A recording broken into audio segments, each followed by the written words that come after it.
ദുനിയാവും പിശാചും നമ്മെ ഒരിക്കലും വഞ്ചിക്കരുത്. പിശാചിന്റെ വഞ്ചനയിൽ ആകൃഷ്ടരായി നിഷിദ്ധമായ കാര്യങ്ങൾ പ്രവർത്തിക്കുവാൻ നാം ഒരിക്കലും മുതിരരുത്.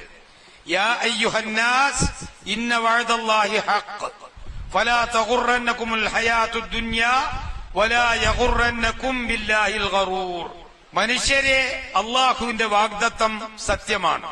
ഫലാ തഗുറന്നകുമുൽ ഹയാത്തുദ് ദുനിയാ, ഐഹിക ജീവിതം നിങ്ങളെ വഞ്ചിക്കാതിരിക്കട്ടെ. വലാ യഗുറന്നകും ബില്ലാഹിൽ ഗറൂർ, ചതിയനായ പിശാച് നിങ്ങളെ ചതിക്കാതിരിക്കട്ടെ. പിശാചിന് ഏറ്റവും ദേഷ്യമുള്ള വെറുപ്പുള്ള ദിവസമാണ് ഇന്ന്. കാരണം അല്ലാഹു സുബ്ഹാനഹു വ തആല ജനങ്ങൾക്ക്, അവന്റെ അടിമകൾക്ക് പുറത്തു കൊടുക്കുന്ന ദിനമാണ് പെരുന്നാൾ ദിനം, അറഫാ ദിനം. ഇതെല്ലാം ആ ദിനത്തിൽ പിശാച് കുപിതനായിരിക്കും.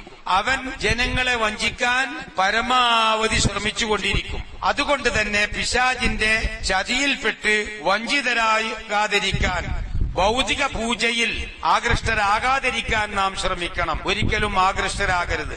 ഭൗതിക പൂജ എന്ന് പറഞ്ഞാൽ വിഗ്രഹാരാധനയല്ല, ഭൗതികമായ കാര്യങ്ങളോടുള്ള അങ്ങേ അറ്റത്തെ പ്രതിപത്തി, അത് കാണിച്ചുകൊണ്ട് ദീനിൽ നിന്ന് അകലാതിരിക്കാൻ വേണ്ടി നാം ശ്രമിക്കണം. സൂറത്തുൽ അഅലയിലെ ബൽ തുസിറൂനൽ ഹയാത്തദ് ദുനിയാ വൽആഖിറതു ഖൈറുൻ വഅബ്ഖാ എന്ന വചനം നാം വളരെ ഗൗരവത്തിലെടുക്കണം. പക്ഷേ നിങ്ങൾ ഐഹിക ജീവിതത്തെ അതിനെ നിങ്ങൾ തിരഞ്ഞെടുക്കുന്നു, അതിന് പ്രാമുഖ്യം നൽകുന്നു. എന്നാൽ വൽആഖിറതു ഖൈറുൻ വഅബ്ഖാ, പരലോക ജീവിതമാണ് ഏറ്റവും ഉത്തമമായതും ശാശ്വതമായതും. അത് നമ്മൾ മനസ്സിലാക്കിക്കൊണ്ട് സൽക്കർമ്മങ്ങളും ഇബാദത്തുകളും ഈ ദിനങ്ങളിലും ഇനി വരാൻ പോകുന്ന വദ്കുറുല്ലാഹ ഫീ അയ്യാമിൻ മഅദൂദാത്ത്. അയ്യാമും മഅദൂദാത്ത് എന്ന് പറഞ്ഞാൽ അത് അയ്യാമു തശ്രീഖിന്റെ ദിനങ്ങളാണ്. 11, 12, 13 ദിനങ്ങൾ.